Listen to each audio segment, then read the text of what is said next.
নমস্কাৰ সকলোকে পুনৰ এটা ভিডিঅ'লৈ মই আছামিজ টেকনিকেল চেনেলটোৰ ফালৰ পৰা স্বাগতম জনাইছোঁ। প্ৰথম প্ৰশ্ন, শংকৰদেৱে কাৰ গুণানুকীৰ্তন কৰি ৰাজভটিমা লিখিছিল? উত্তৰ, মহাৰাজ নৰনাৰায়ণৰ গুণানুকীৰ্তন কৰি শংকৰদেৱে ৰাজভটিমা লিখিছিল। শংকৰদেৱে 3 প্ৰকাৰৰ ভটিমা লিখিছিল আমি গম পাওঁ। দ্বিতীয় প্ৰশ্ন, মহাপুৰুষ শংকৰদেৱৰ প্ৰথম বৰগীতটিৰ নাম কি? উত্তৰ, মন মেৰি ৰাম চৰণেহি লাগু হৈছে শংকৰদেৱৰ প্ৰথমটি বৰগীত। তৃতীয় প্ৰশ্ন, মহাপুৰুষ শংকৰদেৱে কিমানটা বৰগীত ৰচনা কৰিছিল?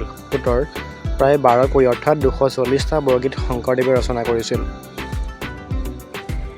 যিসমূহ নেকি অসমীয়া সাহিত্যৰ এক অমূল্য সম্পদ। চতুৰ্থ প্ৰশ্ন, শংকৰদেৱে প্ৰথম বৰগীতটি ক'ত ৰচনা কৰিছিল? উত্তৰ, বদৰিকাশ্ৰমত থাকোঁতে শংকৰদেৱে প্ৰথমটি বৰগীত মন মেৰি ৰাম চৰণেহি লাগু ৰচনা কৰিছিল। পঞ্চম প্ৰশ্ন, বাণীকান্ত কাকতিয়ে বৰগীতসমূহক কি আখ্যা দিছে? উত্তৰ, বাণীকান্ত কাকতিয়ে বৰগীতসমূহক নবেল নাম্বাৰ বুলি কৈছিল, অৰ্থাৎ তেওঁ নবেল নাম্বাৰ আখ্যা দিছিল।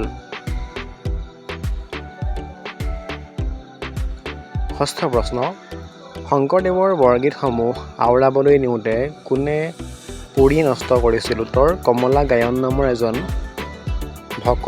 বায়নে শংকৰদেৱৰ বৰগীতসমূহ আওৰাবলৈ নিওঁতে জুই লাগি নষ্ট হৈছিল কিছুমান।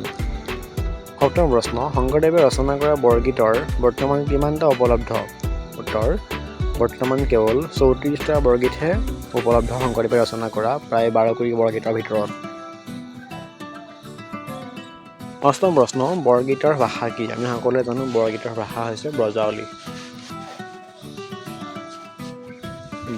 ব্ৰজাৱলী হৈছে এক কৃত্ৰিম সাহিত্যিক ভাষা। তো ব্ৰজাৱলী ভাষাত বৰগীতসমূহ ৰচনা কৰা হৈছিল।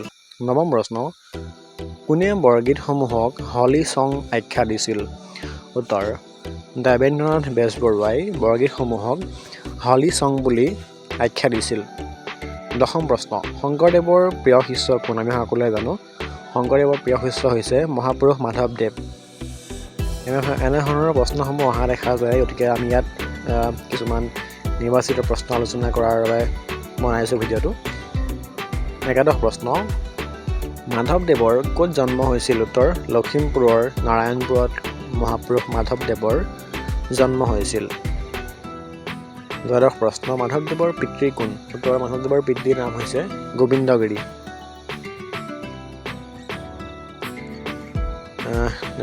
13 নম্বৰ প্ৰশ্ন, ত্ৰয়োদশ প্ৰশ্ন, মাধৱদেৱে কাৰ ওচৰত শিক্ষা গ্ৰহণ কৰিছিল? মাধৱদেৱে ৰাজেন্দ্ৰ অধ্যাপক নামৰ অধ্যাপকৰ ওচৰত শিক্ষা গ্ৰহণ কৰিছিল।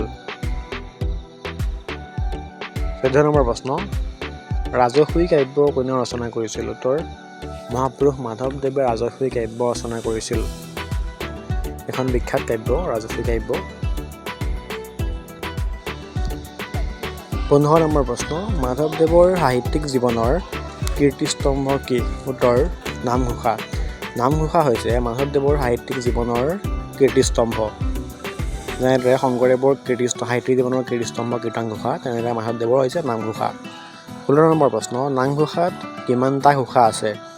উত্তৰ, নামঘোষাত 1000টা ঘোষা আছে। 17 নম্বৰ প্ৰশ্ন, অৰ্জুন ভঞ্জন নাটৰ মূল কি? উত্তৰ, ভাগৱত পুৰাণ। অৰ্জুন ভঞ্জন মাধৱদেৱে ৰচনা কৰা এখন নাটক। 18 নম্বৰ প্ৰশ্ন, মাধৱদেৱৰ নাটসমূহক কি বোলা হয়? উত্তৰ, মাধৱদেৱৰ নাটসমূহক ঝুমুৰা বোলা হয়। ঝুমুৰা এক বিশেষ শ্ৰেণীৰ নাট, গতিকে মাধৱদেৱৰ নাটসমূহক সেই ঝুমুৰা আখ্যা দিয়া হয়। 19 নম্বৰ প্ৰশ্ন, মাধৱদেৱৰ কোনখন নাটক ঝুমুৰা বোলা নহয়?